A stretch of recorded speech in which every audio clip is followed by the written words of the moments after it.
The other day we got some pretty major news surrounding Starfield's first big DLC, Shattered Space.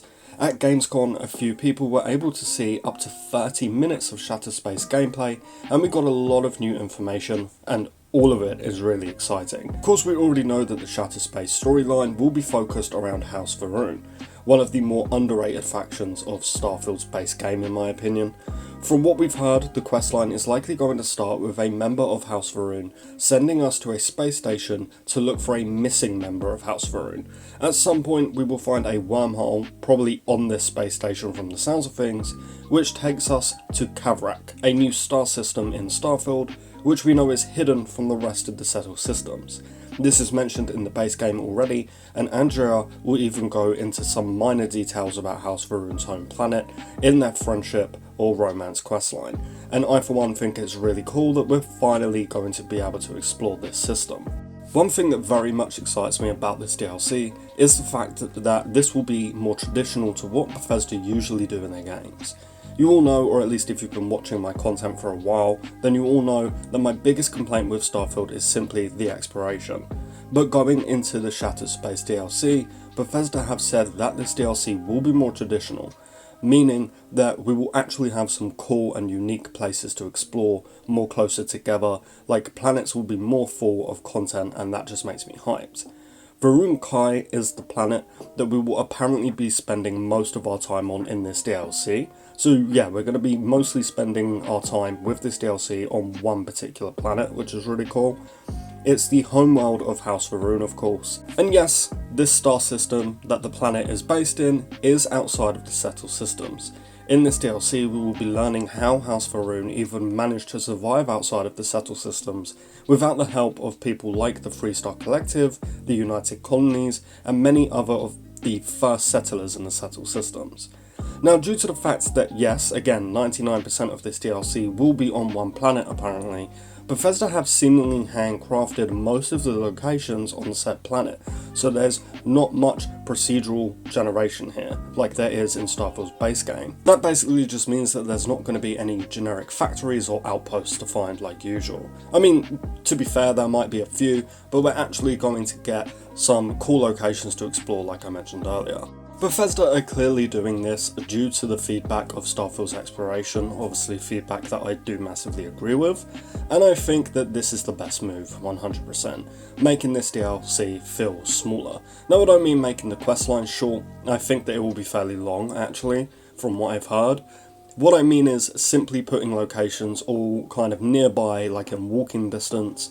We have heard from people at Gamescom that Shattered Space again is mostly just on the planet Va'ruun Kai in the Va'ruun capital city.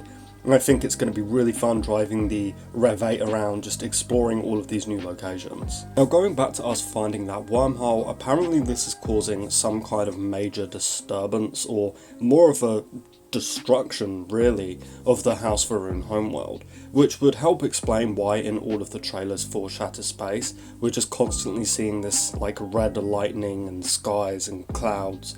My guess here is that this is basically going to cause a conflict. You'll go through the wormhole, and at first the faction of House Va'ruun will hate us and maybe like sort of blame us for destroying their home, and then we sort of have to prove ourselves by helping them close the wormhole, or at least fix the damage and stuff like that. We do know that politics is going to play a big part in it, like House Va'ruun politics, obviously, not real world bullshit.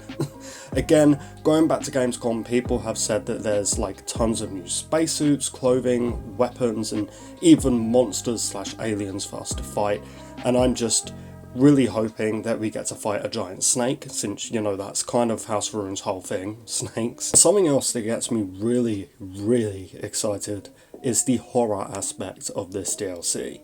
I mean, when Starfield was first releasing, I was really hoping for some like huge horror vibes. I mean, literally just lock me in a space station with a terrifying monster and make me have to attempt to escape. Like, I really wanted some huge Alien or Life or Sputnik vibes, and sadly we didn't really get any of that in the base game, which, you know, is fine. It's just something I was really hoping for. It's not something that Starfield needed, but I was a little disappointed personally. So knowing that Bethesda are actually diving into the horror aspect of space in this DLC makes me very excited. This might be like the main thing that gets me hyped for this DLC, because make no mistake about it, space can be absolutely horrifying if done right. And look, I mean, we've even heard from people who saw the footage at Gamescom that this DLC is going to feature jump scares and Dead Space styled combat, where we're basically just being chased down corridors and shit. And again, man, that just makes me really excited. P.S. You guys should all totally go and play Dead Space if you haven't. I played it for the first time last year and I loved it. But anyway, that is basically everything that I wanted to go over. A lot of new news coming out for Shattered Space, which of course releases very soon. If you do want to stay fully up to date on everything Starfield and other Bethesda games and other RPGs and such, please do consider subscribing as we cover it all here. And of course, leave the video with a like if you would be so kind. Lastly, as always, a huge, massive thank you to all of our channel members for their amazing monthly support. It really means the world, guys. But with all of that said and done, we are going to wrap up. So thank you all so much for watching, and I really hope to see you next time. Peace.